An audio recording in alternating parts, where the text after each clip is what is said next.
Hey guys, some more information about the movie. The casting director is really cool. She's making everything simple. Seems like all I have to do to go there. It's up in Chiang Rai, Chiangrai, Chiang Rai. It's very northern Thailand, like close to Laos and Cambodia, all that.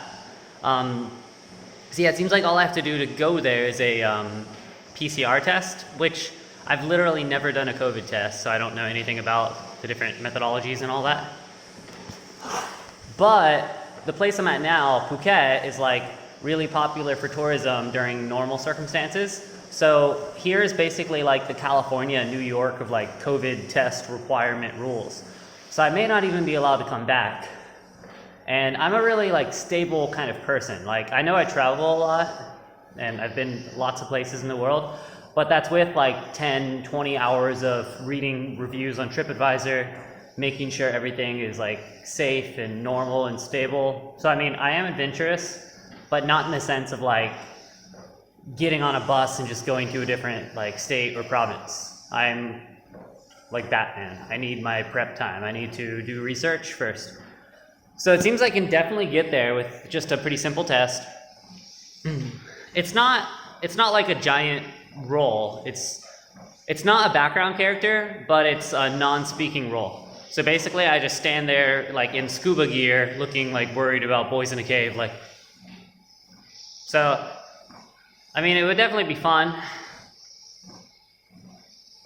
But again, I'm not that adventurous.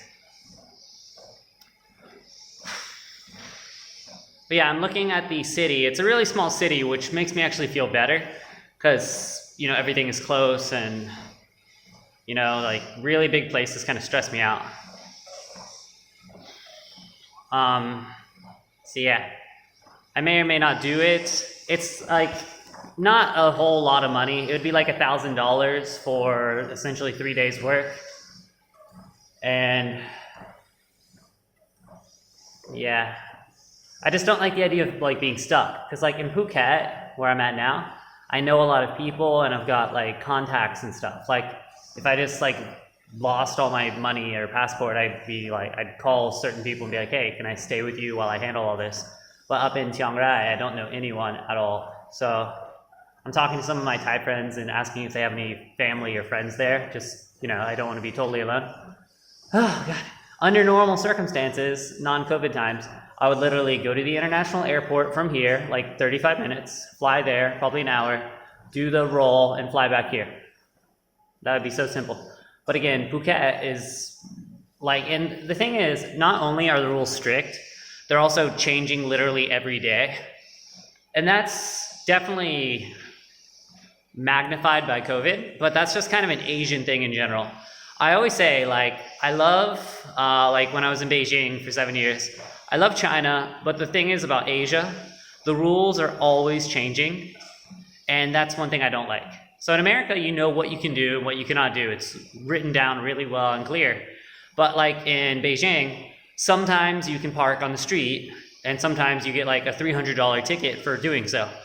Sometimes you're allowed to bring a dog to the park, and other times you are not. So it's just very like flippant, like you never know what is the circumstance. So Asia times COVID equals very undefined rules.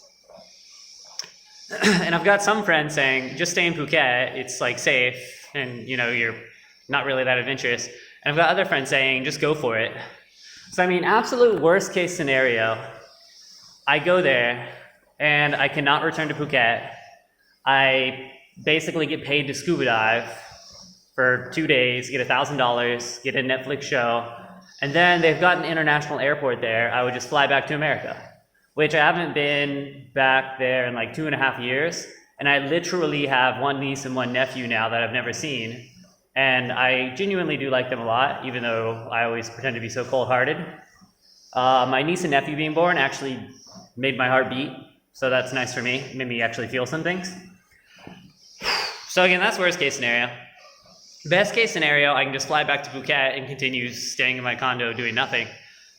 And I guess medium case scenario, I would just like stay in Chiang Rai and hang out until the end of the year. And then I was planning to go back to America anyways. So I mean, honestly, the worst case scenario is not that bad.